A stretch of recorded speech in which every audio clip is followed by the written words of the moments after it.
Here's what's up on a Tuesday. It's ranking season. Obviously, the traditional summer sports talk radio topic. Pick a thing and rank them.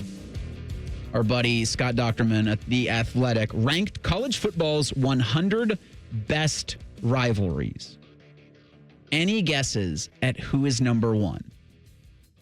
Well, I mean, there's only one answer, right, for number one. Well, north of the Mason-Dixon. It's the game. That's what Scott says. Ohio State, Michigan. A series that began October 16th, 1897, with 120 total meetings.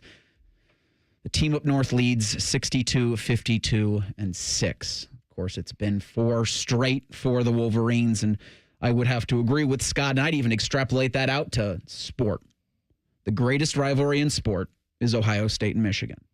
I would sit at a table and have a placard over the table that says, change my mind, but you wouldn't be able to. So I don't know if I want to have the conversation. Certainly, I don't think anybody within the sound of my voice is interested in that either, as the game has presented some of the best moments personally, and I think for a lot of you in sport over the last 25, 30, even 40 years. At number 2, Scott's got Auburn, Alabama, the Iron Bowl, which I think you could argue has produced as many good moments or as many great and historic college football moments as Ohio State and Michigan. Then you've got Oklahoma and Texas, which I think out in that part of the country, similarly. Army-Navy is 4th, which that's a national rivalry. Yeah. And, you know, it's played every year. It's played on the same weekend every year. Yep. Yeah, I mean, Army-Navy, I could see the argument for that being number one from other people, although I understand, and I don't agree. I think Ohio State, Michigan is there, but I definitely think Army-Navy is a top 5. And right? I think the importance of a rivalry is that it's constantly happening. Correct. Like it is every single year something that you think of, something you look forward to, especially in the case of Ohio State, Michigan. It's daily. I'm 100% positive that at the Woody Hayes Athletic Center, Michigan is constantly in their minds. Like you heard it from Jeremiah Smith a couple weeks ago. Especially right now. It's a daily occurrence that Michigan, you have to beat the team up north. That's something that personally, as an Ohio State fan, I don't think your season should continue for either squad that loses that game. But in the expanded college football playoff, and really even in the BCS era, you could afford a loss in the game and still have postseason and national championship aspirations, as was shown in 2024, where you lose the game in the most inexplicable fashion ever to an unranked Michigan team, but you then go on the greatest postseason run in college football history. And for Ohio State, as you exit the 12-team era and you enter the 16-team era, likely next season, I don't see a situation where the Buckeyes lose out, regardless of what happens. But he's also at 8, got Ohio State and Penn State. And I wonder if that's even a rivalry. I think there are and have been moments that certainly make Ohio State, Penn State special. Whiteout moments, walk-off sack moments, heartbreaking losses. Tremendous players on both sides. Games that when you go, if it's the whiteout or if it's been a special game in Columbus, you remember it forever. But I think it takes 2 to tango in a rivalry situation. And I don't get the sense Penn State's got an interest. Well, they prove. It's not a sense. They proved it. Okay. They said they don't want to play that every year. They didn't want Ohio State as a rivalry game when the Big Ten asked these teams to present their 2 teams. Ohio State presented Michigan, obviously, and they presented Penn State. Penn State presented nobody. So they've proven that they – and listen,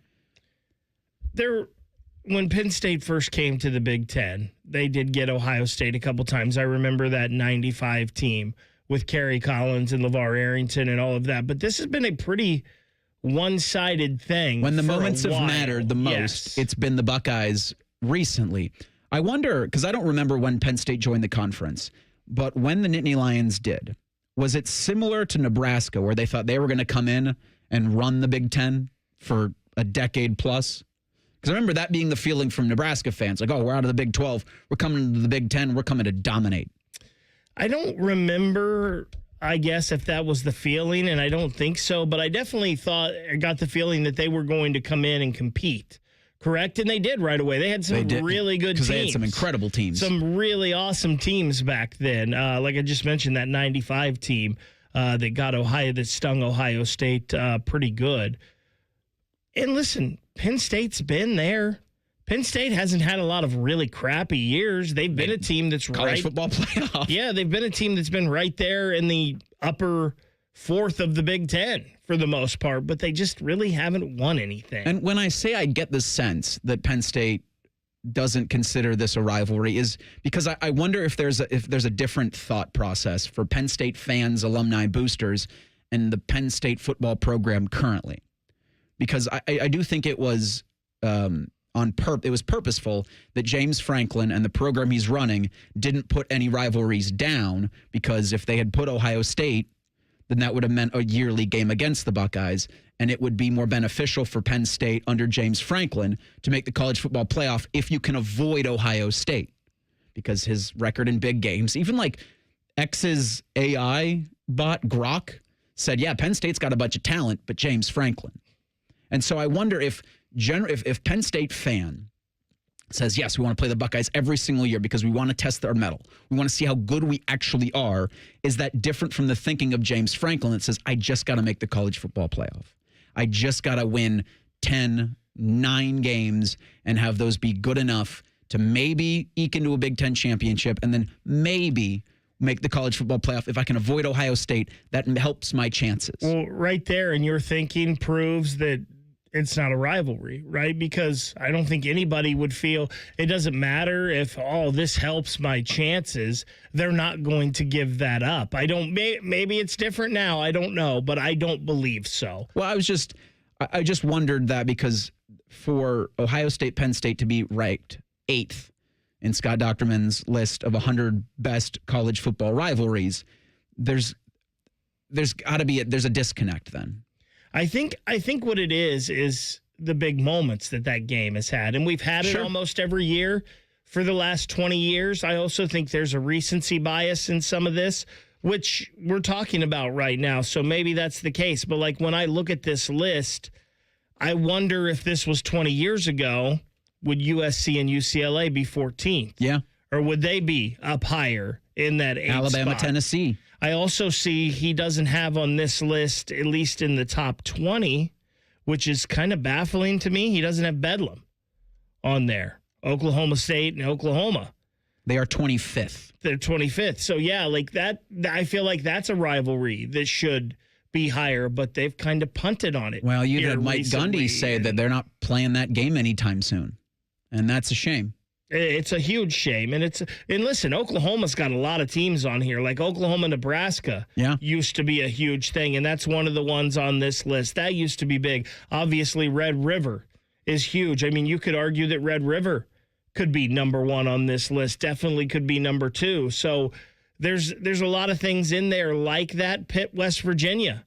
Like, I feel like Pittsburgh or West Virginia fans are going to argue they should be higher than 26. But I think in some of these, you see Ohio State, Penn State, and they've had so many big-time national moments recently where both teams were ranked in the top 10, and there was a lot of drama around it and everything. So I think he's putting the relevance of the games that have happened on a national scale maybe a little higher here in some of his thoughts. On 84 on this list, again, this is Scott Docterman of The Athletic. He ranked college football's 100 greatest rivalries. He's got the Yellow Buck Trophy, Ohio State and Illinois. Is that a rivalry? I mean, there's a trophy. I mean, you got a trophy. Is that? I mean, I don't know. I know Illinois 07 still stings, right?